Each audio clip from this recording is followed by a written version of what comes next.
Hello and welcome back to Dax.Overland. My name is Max and it's finally time to put things back together. After traveling for almost a year in our self-converted G-Wagon, Danja and I decided to build a new rig from scratch, our Iveco VM90. And now is the time to apply all these things to the Iveco, build a habitation box and eventually hit the road again and live full time in it.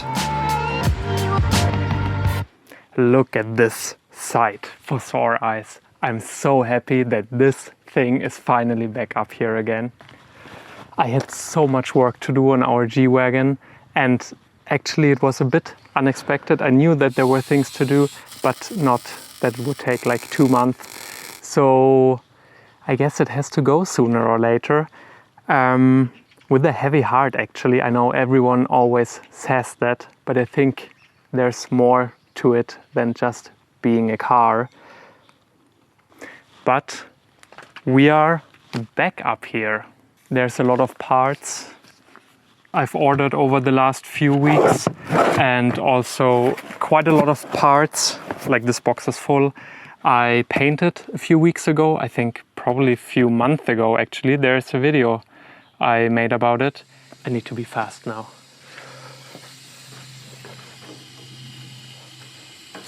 And all of this can finally go back on the car. This will be such a big step to get the car back on the road. And let me get my whiteboard. I'll summarize everything that is left to do. So it's all of those small parts. Then one really big thing is the seats. I know it gets boring, I talked quite a bit about it, but we couldn't find a solution yet. So that's super annoying, but we are on it. That's all I can say, because we are on it. Then I need to build like a temporary platform on the back. It will be something like a wooden structure to have fenders in the back and to be able to register it as some kind of truck, because it needs some kind of load bed or whatever for the paper basically. That's the third thing. And I guess then there's some miscellaneous stuff like some rubber gaskets where they want to see that they're not broken or whatever. So we are on track to get this thing back on the road. And I think it's pretty doable and shouldn't take too long. So let's get started.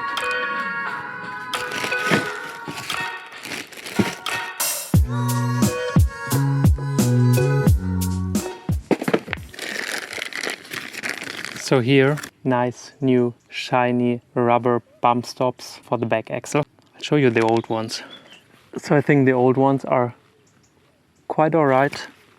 I think they're quite alright, but there are these cracks and the new ones were also quite cheap, so no reason for keeping the old ones.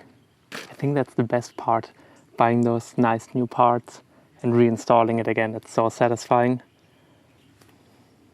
That's just some anti-corrosion grease or wax. It's not necessarily wax, I think it's more like a grease or fat, but it's not runny, because I want to prevent it from rusting again, and I think especially pieces like this will rust really fast again.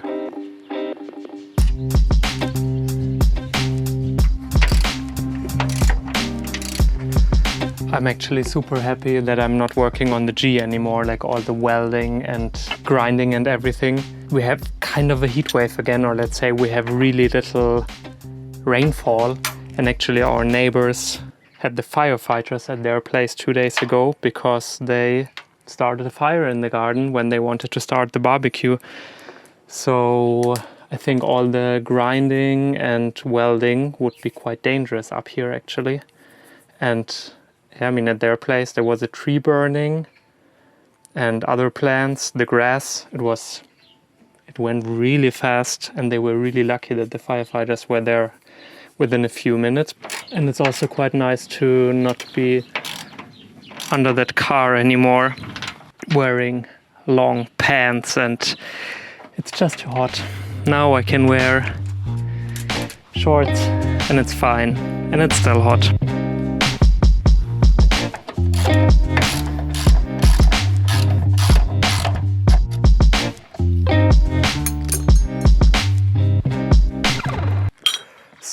all of this here is parts for the load regulated brake regulator for the back axle. And it's so crazy. The G itself was such a big project. I never would have expected that. And usually with like painting parts, I always get really impatient to wait for the paint to dry to reassemble it. But now it was completely different. All of this was disassembled and painted like almost 3 months ago, I think. And now I'm reassembling it. It's too much to have 2 of these kind of project cars.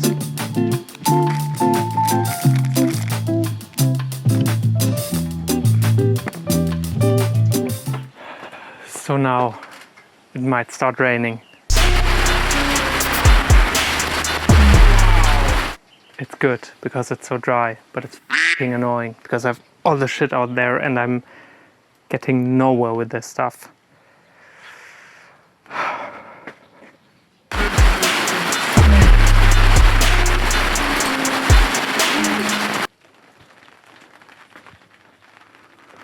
don't know where my boxes are here.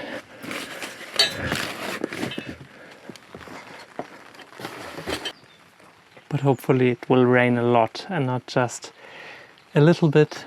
Have crazy humidity, but nothing cooling down. So hopefully it will cool down and rain a lot. It's really, really crazy. And it came like poof, and it was there. So let's continue here. I'm installing that brake regulator right now. This thing is so annoying. There's one tiny little bolt in there. I managed to close it now. I couldn't even film it. I was so mad, and then I was almost sad because it was so annoying. Like, the person who designed this should be ashamed, I think. I guess you have to take apart the whole thing and get rid of the pipes to get it in from the other side and assemble it away from the built-in position. But this was crazy. I think this was the worst ever. I think an hour, like for a tiny, I think M6 bolt or something. Insane. I actually wanted to be done with this stuff, like all of it today. But no way. This took so long. I need to continue tomorrow. And the weather gets worse as well. So I guess see you tomorrow then.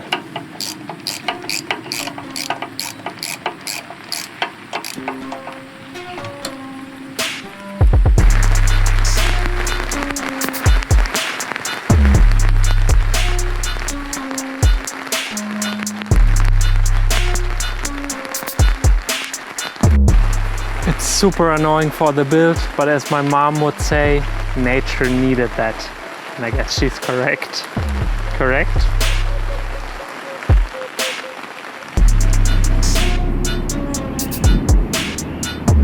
This is absolutely crazy what's coming there. I don't know if you can see it on the video, but it's moving so fast.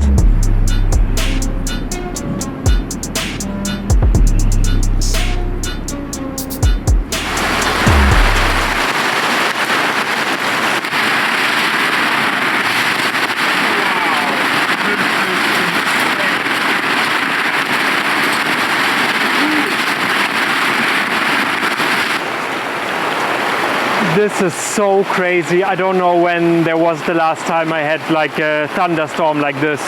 It's really, really crazy. And it came like poof, and it was there. I just strapped down the tent because it wouldn't be the first time to have a tent flying away. But this is crazy. Crazy weather this summer. It's insane.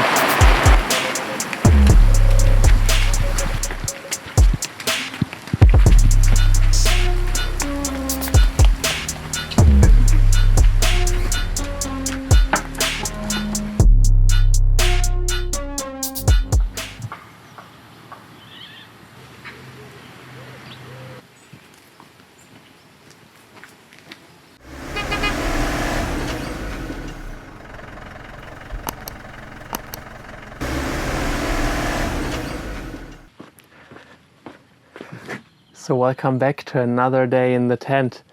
That storm yesterday was insane. I just talked to a friend right now. He lives like 10 kilometers away, a few villages away.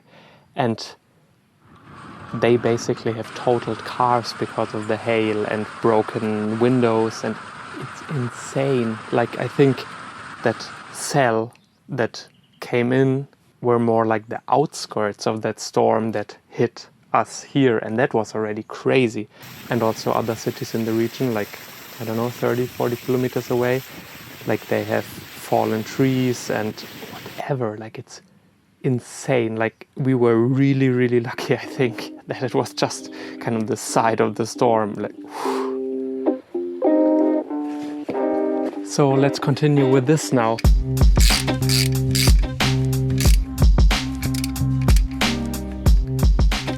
Another thing that I wanted to talk about, thank you so much, like everyone who watched the last video and especially liked and commented.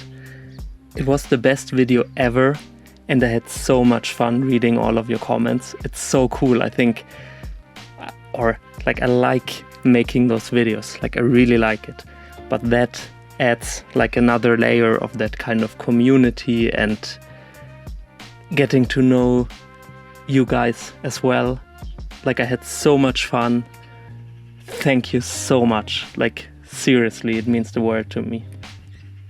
That also brings me straight to another point. Like, after reading all of your comments, I was thinking, like, why do we build these cars? By the way, I'm just figuring out what parts need to go where. Like, I bought new bushings for the stabilizer bar and whatever, but I have no idea anymore where everything needs to go. But your comments got me thinking, like, why are we doing this? Because you could just buy a car and go traveling with it. And there's nothing wrong with it, like, don't get me wrong. Like, just my opinion. Every other opinion next to that is fine. But why are we doing that?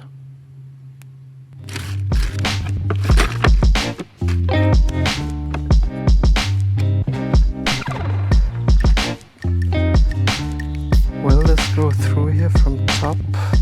Yeah. So I guess initially we did all of this by ourselves with our first car, like a VW T4, for the sake of saving money or not having the money. And we still wouldn't buy just a car for 200,000 euros, and we can't afford that. But let's say we could probably save the money for that over a longer period. But I think that's not the point. Like, money is not the reason anymore why we do this.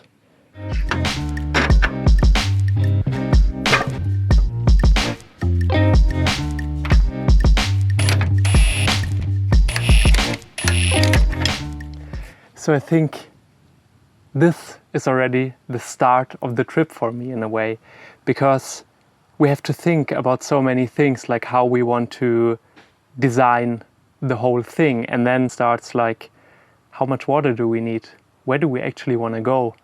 Because we need more water if we go into the Sahara than if we only want to go to Scandinavia and Iceland or whatever. So I think that abstract thing of a big trip coming up becomes clearer and clearer. Anticipation also builds up, and I'm getting more and more excited to get this thing done and leave. I'm in it, literally at the moment. But I think that's so cool, and also I think there's that part of growth, like that leap of faith of doing it and not being scared of it. And I am scared to some degree of mistakes we will make, but I guess overcoming that is also a good and important step.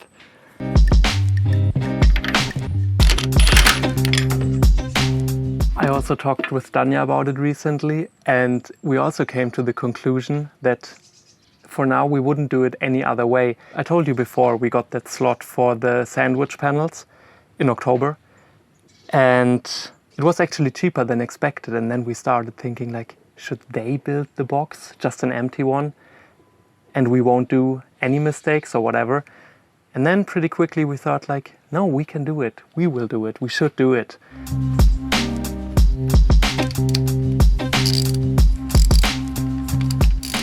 So I think, to come back to my initial statement, the G is more than a car. That's the reasons why. It's so many memories and growth and basically our dream that we built, and not in a materialistic way like a salesman pitch or whatever, like selling a dream. But in a way, we are selling our dream, and that's why it hurts, and that's why it's more than a car, I think.